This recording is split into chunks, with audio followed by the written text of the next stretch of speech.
bersatu dalam doa. Bapa, sungguh kami tahu setiap kami yang ada di tempat ini adalah manusia berdosa di hadapan Tuhan. Kami membutuhkan Engkau, kami membutuhkan kebenaran firman Tuhan untuk menerangi segala langkah dan jalan hidup kami ya Tuhan. Ya Tuhan, kalau hari ini ada kesempatan kami boleh sekali lagi merenungkan kebenaran firman Tuhan, kami tahu itu semata-mata karena kemurahan dan kebaikan Tuhan bagi kami. Berbicaralah kepada setiap kami secara pribadi ya Tuhan, agar kami semakin mengerti untuk menjalani hidup kami sesuai dengan apa yang Tuhan kehendaki. Dan biarlah kebenaran firman itu yang menjadi jalan menuntun kami setiap hari di dalam kami menapaki jalan yang Tuhan telah tentukan bagi kami. Terima kasih ya Tuhan, ini doa kami. Kami bersyukur kepada Engkau. Di dalam nama Tuhan Yesus kami berdoa. Amin. Ya, jemaat dipersilahkan duduk kembali. Terima kasih.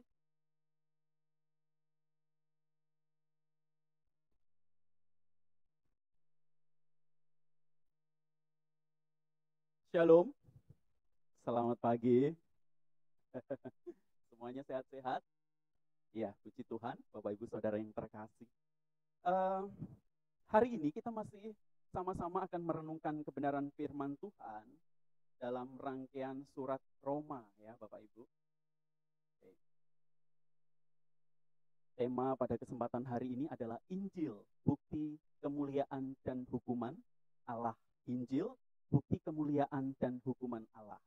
Bapak Ibu Saudara, tema setahun kita adalah keluarga Allah. Saya ingatkan kembali, keluarga Allah yang menjadi berkat bagi dunia ya. Untuk bisa menjadi berkat bagi dunia, tentu kita harus terlebih dahulu menjadi berkat di tengah keluarga kita, ya. Septian, luar biasa ya. Terus kembangkan untuk menjadi berkat di tengah keluarga, supaya gereja kita mampu untuk menjadi berkat bagi dunia, ya. Maka dari itu, gencar sekali firman Tuhan, terus diberitakan di atas mimbar tentang bagaimana kita akan menjadi berkat bagi dunia. 2 bulan yang lalu kita sama-sama memahami tentang prinsip-prinsip kerajaan Allah yang harus kita miliki. Nah, 2 bulan ke depan yaitu September, Oktober, kita akan banyak berbicara tentang bagaimana Injil itu akan mampu untuk mengubahkan hidup kita dan menjadi berkat bagi orang yang ada di sekitar kita, tentu dengan terlebih dahulu menjadi berkat bagi keluarga kita, ya. Mari saya mengajak kita membuka bagian Alkitab kita di dalam Roma pasal pertama ayat 18 sampai yang ke-32. Kita akan bacakan ayat 18 dan 32 saja, ya. Nanti bagian di dalamnya saya akan jelaskan, gitu ya.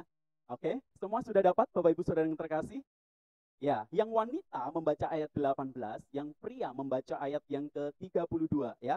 Hukuman Allah atas kefasikan dan kelaliman manusia. Yang wanita terlebih dahulu, 1, 2, 3.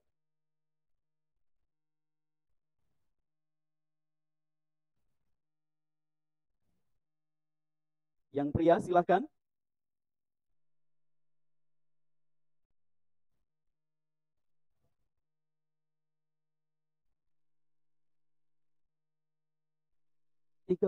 Sorry. Kita ulangi sekali lagi ya. Ayat 32, 1, 2, 3. Sebab walaupun mereka mengetahui tuntutan-tuntutan hukum Allah, yaitu bahwa setiap orang yang melakukan hal-hal demikian patut dihukum mati. Mereka bukan saja melakukannya sendiri, tetapi mereka juga setuju dengan mereka yang melakukannya. Ya, sampai sejauh ini pembacaan firman Tuhan. Terima kasih. Bapak Ibu Saudara, ada sebuah kisah yang lucu ini ya, yang lucu dan juga nggak masuk akal sih sebenarnya, tetapi ini terjadi begitu ya. Setiap awal semester, seorang profesor itu membawa mahasiswanya ke sebuah pemakaman. Tolong bantu saya. Oke. Apa yang dilakukan Bapak Ibu? Berdiri di pinggir pemakaman sambil mengamati sederetan nisan. Dengan segenap kerendahan hati, ia meminta mahasiswa untuk berseru kepada makam-makam itu dan memanggil orang-orangnya untuk bangkit dari kematian. Coba kalau Anda adalah mahasiswa profesor itu, Anda disuruh berdiri di pinggir daripada pemakaman ini dan berteriak memanggil, "Woi, orang-orang yang sudah mati, bangkitlah, hiduplah." Kira-kira di benak pikiran teman-teman atau Bapak Ibu Saudara apa? Tentu orang-orang mahasiswa ini pada melakukannya dengan cekikian, malu-malu dan tidak karu-karuan lah campur aduk. Hasilnya bangun atau tidak? Hmm? Bapak Ibu Saudara yang terkasih, satu demi satu mahasiswa itu melakukan apa yang diperintahkan sang profesor. Ya, dia melakukan apa yang diperintahkan sang profesor. Alhasil Bapak Ibu Saudara, apa hasilnya? Tidak ada satupun penghuni makam itu yang bangun. Bapak Ibu Saudara, profesor itu kemudian menatap kepada semua mahasiswanya, ya, dan mengingatkan mereka pada satu kebenaran Injil. Kenapa tidak bisa? Oke. Bahwa pada hakikatnya sama seperti kematian jasmani, ya. Semua manusia secara rohani juga mati. Ya. Sama seperti semua mayat yang ada di pemakaman itu secara fisik mati. Kehidupan rohani kita pun mati. Bahkan lebih dari itu, kehidupan rohani yang semua manusia miliki tidak mampu untuk memahami dan menghidupi kemuliaan Allah.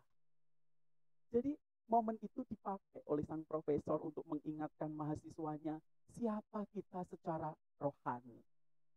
Manusia memiliki kecenderungan melawan dan memberontak kepada Allah. Tidak ada satupun dari kita manusia yang punya keinginan untuk tunduk kepada Allah. Kecenderungan kita adalah melawan Allah. Semua manusia berdosa, termasuk saudara dan saya. Kita orang-orang berdosa. Inilah juga yang sebenarnya dibahas di dalam bagian perikop yang kita baca tadi, Bapak Ibu Saudara yang terkasih. Kita sama-sama tahu, kitab Roma adalah kitab yang ditulis oleh Rasul Paulus, betul ya? Yang menuliskan kepada jemaat yang ada di Roma. Tentu jemaat yang ada di Roma adalah jemaat yang secara pemahaman Injil belum mengerti dengan paham. Maka dari itu tidak heran ketika saya membahas di bagian pertama, ada di antara mereka yang mendengar isu bahwa Rasul Paulus memberitakan Injil yang lain, yang berbeda dari Injil Rasul-Rasul. Tetapi itu semua dibantah sama Rasul Paulus pada bagian awal dan dia menunjukkan jati dirinya. Dan minggu lalu Pak Apin menyampaikan akan kekuatan Injil yang menyelamatkan semua orang percaya. Jadi Injil itu cukup untuk menyelamatkan semua orang yang percaya kepadanya. Tetapi mereka masih beranggapan bahwa selain Injil, kita harus melakukan perbuatan baik yang lain untuk melakukannya. Nah, ketika pada bagian yang Pak Apin bahas, di dalam Injil adalah kekuatan Allah, kemuliaan Allah. Di bagian ini justru Paulus ingin menyatakan kepada pembaca bahwa Injil merupakan bukti daripada murka atau hukuman Allah. Ini akan kita bahas pada bagian ini, teman-teman dan Bapak Ibu. Boleh bantu klik oke sebelumnya. Sebab murka Allah nyata dari surga atas segala kefasikan dan kelaliman manusia yang menindas kebenaran dengan kelaliman. Ini bagian pertama yang tadi kita baca, yang dibaca oleh wanita ya, ibu-ibu tadi. Nah, di sini ada, belum. Di sini ada kefasikan, ya, kelaliman. Kenapa?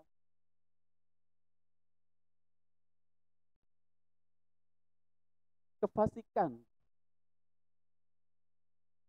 kelaliman, menindas kebenaran. Kenapa ya jalan sendiri? Sorry ya. Kefasikan, kelaliman, ya, menindas kebenaran dengan kelaliman, murka Allah yang nyata. Nanti kita akan bahas bersama. Oke, next berikutnya. Bapak Ibu, fasik dan lalim itu memiliki pengertian yang berbeda. Fasik itu lebih kepada tidak hormat kepada Allah. Ya, dikatakan kalau di situ sebab murka Allah nyata dari surga atas segala kefasikan. Kefasikan adalah sebuah sikap yang dimiliki oleh manusia berdosa yang tidak menghormati Allah sama sekali.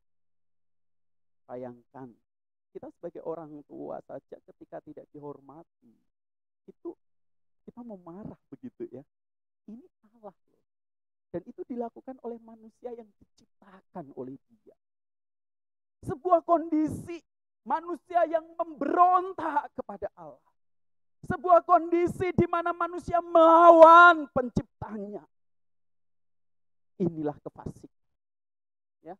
Dengan kata lain, kefasikan itu berbicara menolak keberadaan Allah. Dia tahu Allah itu ada. Dia tahu Allah itu pencipta segalanya, bahkan dirinya adalah ciptaan Allah. Tetapi dia menolak pencipta itu. Ini yang dimaksudkan dengan kefasikan. Kefasikan berbicara tentang relasi dengan Allah di mana manusia menolak Allah. Sedangkan kelaliman itu lebih kepada ketidakadilan, ya, sebuah sikap menolak kebenaran. Dan kalau kita perhatikan dengan seksama, bahwa pada bagian ini ketika berbicara tentang kelaliman, selalu berkaitan dengan sesama. Inginnya melakukan sesuatu yang menguntungkan diri sendiri dan merugikan orang lain. Kelaliman. Sebuah ketidakadilan memperlakukan orang lain. Itu kelaliman. Sebenarnya baik kefasikan maupun kelaliman itu kalau diterjemahkan itu tidak berbeda dengan 10 hukum Allah. Hukum pertama sampai keempat berbicara tentang relasi kita dengan Allah. Apa aja isinya? Jangan ada padamu Allah lain di hadapanku. Jangan menyembah patung, membuat patung yang menyerupai apapun dan sujud menyembah kepadanya. Terus, jangan menyebut nama Tuhan Allahmu dengan sembarangan. Yang keempat, ingat dan kuduskanlah hari Sabat. Ini hukum pertama sampai keempat. Berbicara tentang relasi kita dengan Allah. Bagaimana Allah meminta supaya kita itu tidak fasik. Kita menghormati Dia. Ya. Sedangkan hukum kelima sampai yang ke-10 itu berbicara tentang relasi manusia dengan sesama. Hormatilah ayah ibumu, jangan membunuh, jangan berzina, jangan mencuri, jangan mengucapkan saksi dusta tentang sesamamu. Terus yang ke-10, jangan mengingini milik sesamamu. Bapak Ibu dan rekan-rekan yang terkasih, jelas sekali. Dari dulu sampai sekarang firman Tuhan menyatakan bahwa manusia melanggar semuanya itu. Manusia fasik, manusia lalim, manusia memberontak kepada Allah, dan manusia tidak adil terhadap sesamanya. Kita bisa bayangkan betapa berdosanya manusia itu di hadapan Allah. Maka kita dapati bahwa sesungguhnya Allah rindu untuk kita mengenal Allah dengan baik melalui hukum-hukum yang diberikan kepada kita. Dengan kata lain, sesungguhnya, boleh diklikkan? Pengenalan kita akan Allah akan mempengaruhi cara kita hidup. Ketika kita mengenal Allah dengan beres, maka hidup kita juga akan beres dan sebaliknya. Ketika kita memiliki relasi yang benar dengan Allah, menghormati Allah, maka hidup kita akan benar juga. Dan relasi kita dengan sesama akan benar. Tetapi dengan jelas Paulus di dalam kitab Roma mengatakan dua-duanya itu tidak ada sama sekali. Manusia memberontak kepada Allah, manusia cenderung untuk melakukan ketidakadilan terhadap sesamanya. Bahkan lebih parah lagi kalau kita perhatikan di bagian berikutnya tadi ada perkataan yang menindas kebenaran dengan kelaliman. Boleh diklik? Bapak Ibu Saudara yang terkasih, kata kerja yang dipakai untuk menindas di bagian ayat ini yang kita baca tadi ayat yang ke-18. Di situ dikatakan berarti menindas atau menekan, atau memiliki pengertian memegang erat. Ya, pernah lihat kera? Kalau kita mau menangkap kera, itu pisang dimasukkan ke dalam lubang apa? Lubang apa? Kelapa. Ya, dia masukin tangannya untuk menggenggam pisang itu. Ada yang pernah tahu cerita ini? Jadi kalau kita mau menangkap kera itu, pisang dimasukkan aja ke sebuah lubang kecil begitu, dan dia akan masukin tangannya untuk mengambil pisang itu. Nah, dia tidak akan pernah melepaskan itu, sehingga sampai mati dia akan pegang pisang itu dan dia nggak bisa keluar. Nah, demikian juga gambaran setiap manusia yang menindas kebenaran, ya, secara aktif mereka melawan kebenaran. Bahkan merujuk kepada tindakan yang memegang kebenaran tetapi tidak mau melakukannya. Kita bisa bayangkan kondisi seperti ini. Keberadaan manusia yang begitu berdosanya di hadapan Tuhan. Tidak heran kalau kemudian Allah murka kepada manusia. Allah marah. Allah menyatakan penghukumannya kepada manusia. Hal yang menarik lagi, di bagian ayat yang ke-18, kalau kita perhatikan di situ, sebab murka Allah nyata dari surga. Boleh diklikkan? Lalu Pak Apin menyampaikan tentang Injil, ya, di ayat yang ke-16. Di situ dikatakan di ayat ke-17, sebab di dalamnya nyata kebenaran Allah. Kalau teman-teman ingat, Pak Apin menyampaikan kebenaran Allah yang nyata ini digambarkan sebagai present, kebenaran yang present tense, ya, selalu diungkapkan, begitu ya. Selalu ada. Bukan dulu ada kebenaran itu, tetapi sekarang nggak ada. Bukan. Tetapi kebenaran Allah atau Injil yang adalah kemuliaan Allah itu disampaikan dari dulu ada, sekarang dan sampai selamanya terus ada. Sama ketika kita memahami akan murka Allah. Ya, maka dari itu Rasul Paulus mengatakan sebab murka Allah nyata. Ya, itu memiliki pengertian yang sama dalam bentuk kekinian, present. Bukan hanya pada waktu manusia jatuh ke dalam dosa Allah murka, tetapi sampai selamanya.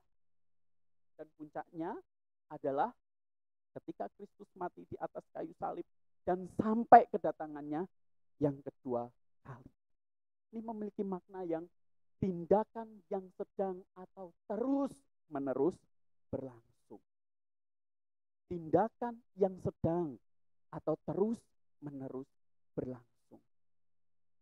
Murka Allah dinyatakan kepada manusia yang berdosa.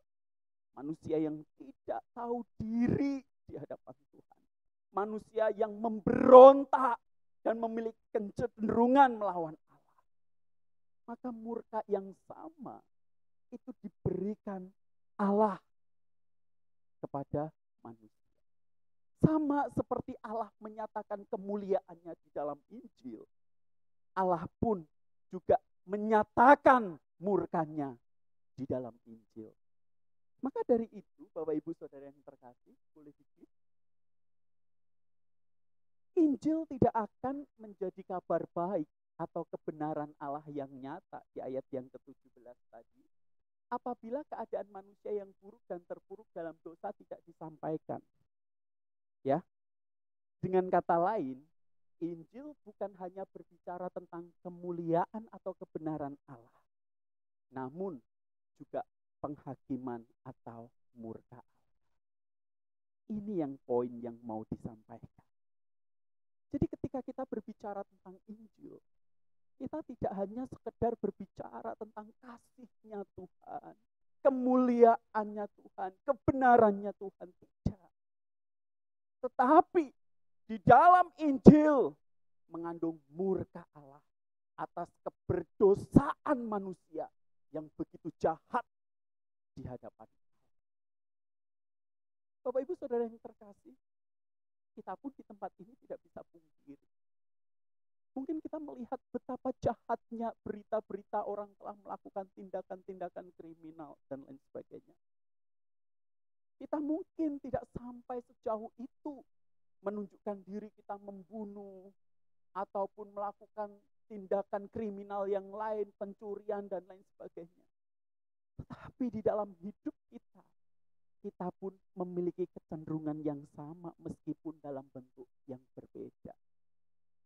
Kita patut menyadari keberadaan diri kita sebagai orang-orang yang berdosa itu, yang seharusnya mendapatkan murka dari Allah. Bapak Ibu Saudara yang terkasih, maka tidak heran kalau di dalam bagian yang kita baca 3 kali Tuhan berkata, Allah menyerahkan mereka kepada kejahatan. Manusia-manusia berdosa ini kemudian diserahkan oleh Allah kepada kejahatan. Karena mereka telah melawan dan memberontak. Dan ini terjadi sudah sejak zaman dahulu kala. Ingat kisahnya Raja Fir'aun ketika menahan orang Israel keluar dari Mesir? Bukankah Tuhan menahan hati Fir'aun, mengeraskan hati Fir'aun? Itu sebenarnya berbicara tentang pada dasarnya Fir'aun itu orang yang jahat. Maka dengan bahasa yang sederhana, bahasa manusia, Allah menyatakan bahwa Allah mengeraskan hati Fir'aun yang dicatat di dalam Alkitab. Ingat kisahnya anak Imam Eli? Anak-anak imam yang mengambil persembahan yang seharusnya diberikan kepada Allah, dia makan. Betapa bejatnya kehidupan itu. Maka Allah menghukumnya dan mereka harus mati. Dan masih banyak yang lain cerita-cerita di dalam Alkitab yang menunjukkan bagaimana Allah itu sesungguhnya telah menyerahkan orang-orang berdosa itu kepada kejahatan. Dan menarik kalau kita perhatikan Bapak Ibu, sejarah mencatat sejarah dunia adalah penghakiman dunia. Ada seorang teolog yang mengatakan begitu. Dia mengatakan bahwa sejarah dunia yang terjadi itu sesungguhnya juga gambaran dari penghakiman terhadap dunia. Sama di dalam Injil, sejarah dunia juga gambaran dari kemuliaan Allah yang ingin dinyatakan. Dua hal ini berjalan bersama-sama. Oleh karena itu kita harus memahami Injil dari dua sudut pandang ini. Dan bukankah dari sini kita dapat paham bahwa Allah sangat menghukum orang-orang berdosa itu. Bapak Ibu Saudara yang terkasih, penghukuman Allah yang besar itu, murka Allah yang besar itu diberikan kepada Kristus bagi kita orang-orang yang percaya kepadanya. Tetapi konsekuensinya masih ada. Kita sama-sama melihat bagaimana dia, Kristus, harus mati di atas kayu salib untuk menanggung murka Allah yang begitu besar. Dia, Kristus, yang harus memberikan nyawanya untuk menerima penghukuman Allah itu. Dan itulah juga yang menjadi simbol kemuliaan di dalam Injil itu. Di dalam salib itu, ketika Kristus tergantung mati di situ, kemuliaan Allah dan murka Allah ditimpakan bersama-sama. Kita sama-sama melihat semua manusia berdosa tidak akan mampu untuk menyelamatkan dirinya. Tetapi itu diberikan Allah melalui kematian Kristus bagi kita. Maka tidak heran kalau Paul Washer, ya, dia mengatakan seperti ini. We have given God countless reason not to love us. Ya, kita memberikan kepada Allah alasan yang tidak bisa dihitung, ya, untuk tidak mengasihi kita. Jadi betapa banyaknya dosa yang kita lakukan. Betapa menjengkelkannya kita di hadapan Allah. Betapa natur kita selalu memberontak kepada Tuhan dan melawan Allah. Itu semua seharusnya cukup untuk menjadi alasan bahwa Allah tidak mengasihi kita. Tetapi Bapak Ibu, none of them have been strong enough to change him. Tidak ada dari satupun dari semua alasan itu dapat merubah Allah untuk mengasihi kita. Luar biasa kan? Kita melihat gambar Allah kita yang penuh kasih. Tetapi Allah kita juga murka dan menghakimi manusia berdosa. Dan semua itu ditimpakan kepada Kristus. Malu nggak kita sebagai manusia? Itu dosa kita, itu kesalahan kita. Inilah berita Injil itu. Next. Bapak Ibu Saudara yang terkasih, ini adalah Wilfred Greenfield, ya. Dia seorang dokter. Ketika dia kuliah di Oxford University, dia datang di sebuah ibadah yang dipimpin oleh D.L. Moody. Nah, di situ dia mendengar berita Injil, bahwa Injil adalah kemuliaan Allah yang menyelamatkan semua orang. Di situ juga dia paham bahwa Injil adalah murka Allah yang menghakimi semua orang-orang berdosa. Ketika dia mendengarkan berita Injil itu, kemudian Greenfield itu mengambil keputusan untuk menjadi seorang misionari.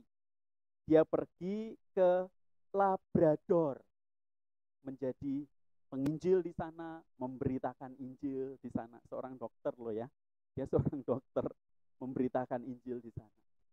Singkat cerita, dia bertemu dengan D.L. Moody dalam sebuah pertemuan. Dia ketemu D.L. Moody. Senang sekali dia. Kemudian dia berkata seperti ini, ya, saya senang mendengar hal itu. Maksudnya ketika Greenfield itu mengatakan bahwa dia menjadi misionari, memutuskan menjadi misionari, D.L. Moody menjawab, saya senang mendengar hal itu. Tetapi apa yang telah Anda lakukan sejak saat itu? Dengan penuh sukacita, Greenfield menceritakan bahwa dia melayani diri sebagai seorang misionari. Nah, D.L. Moody bertanya, menyesalkah Anda? Tidak, jawab Greenfield. Menyesal hanya dilakukan oleh orang yang datang kepada Kristus meminta keselamatan, tetapi ia tidak melakukan apa-apa bagi dia. Dengan kata lain, sebenarnya ketika Greenfield memahami bahwa dia mendapatkan Injil, dia mengecap akan kebaikan dan murka Injil, dia memakai hidupnya untuk memberitakan Injil itu kepada orang-orang yang membutuhkan. Kisah ini mengajar kepada kita bahwa setiap orang yang pernah mengecap Injil, maka akan memahami makna akan kemuliaan dan penghakiman murka Allah yang terus-menerus. Dan orang-orang yang begini ini akan memakai hidupnya untuk memberitakan dan menghidupi Injil. Bapak Ibu Saudara yang terkasih, bukankah kita yang ada di tempat ini setiap hari, setiap saat, setiap waktu kita mendengarkan berita Injil itu? Injil bukan hanya berbicara tentang kemuliaan Allah, di mana Allah menyatakan kasih-Nya kepada manusia yang berdosa. Tetapi Injil juga berbicara tentang penghukuman Allah, di mana murka Allah begitu mengerikan ditunjukkan kepada orang-orang yang berdosa, termasuk kita dan semua orang yang ada di luar sana. Justru kita yang sudah mendapatkan keselamatan itu dan mengecap Injil itu, seharusnya kita pun memakai hidup kita lebih hati-hati, lebih baik lagi untuk memuliakan Tuhan, untuk menghidupi arti Injil itu di dalam kehidupan kita. Bukankah jelas, boleh diklik, dikatakan Injil tidak akan pernah menjadi kabar baik atau kebenaran Allah yang nyata apabila keadaan manusia yang buruk dan terpuruk dalam dosa tidak disampaikan. Dengan kata lain, Injil bukan hanya berbicara tentang kemuliaan atau kebenaran Allah, namun juga penghakiman dan murka Allah. Inilah inti dari apa yang kita sama-sama pelajari di dalam ayat 18 sampai 32. Kiranya ketika kita mendengarkan bagian ini dan memahaminya, kita akan lebih bijak lagi memakai hidup kita. Kita yang mendapatkan anugerah keselamatan dan kemuliaan Allah, kita pun tahu bahwa begitu mengerikannya murka Allah di dalam kehidupan kita. Itulah berita Injil. Dan lihatlah ada begitu banyak orang di luar sana yang tidak memahami ini. Mereka memakai hidup mereka untuk melawan Allah. Mereka memakai hidup mereka untuk memberontak kepada Allah. Apa yang bisa kita lakukan? Tunjukkan diri kita, mentaati Injil, dan kita pun akan berbagi berita Injil itu kepada mereka. Mari kita berdoa. Bapa yang baik, terima kasih. Sungguh kami bersyukur untuk kebenaran firman Tuhan hari ini yang sama-sama kami renungkan. Kami tahu Injil adalah bukti dari kemuliaan dan kasih Allah. Kami juga pahami bahwa Injil adalah bukti dari penghakiman dan murka Allah. Tuhan, dua hal ini yang seperti dua sisi mata uang yang tidak bisa dipisahkan, kiranya menjadi bekal untuk kami hidupi di dalam perjalanan hidup kami. Kami tahu akan besarnya kasih Allah. Kami tahu juga akan besarnya murka Allah yang mengerikan itu. Tuhan, ampuni setiap kami. Apabila kami hanya memaknai hidup kami dengan menghidupi arti kemuliaan Tuhan di dalam kasih-Mu, tanpa menghidupi arti murka dan penghakiman-Mu. Ajar kami untuk menjaga hidup kami sedemikian rupa dan menolong orang-orang yang ada di luar sana, sehingga mereka pun dapat mendengar berita Injil dengan sempurna. Tuhan, berkatilah seluruh jemaat Tuhan yang hadir di tempat ini. Kiranya Tuhan yang menolong dan memberkati kami. Ini doa kami ya Tuhan. Dalam nama Tuhan Yesus kami berdoa dan bersyukur. Amin.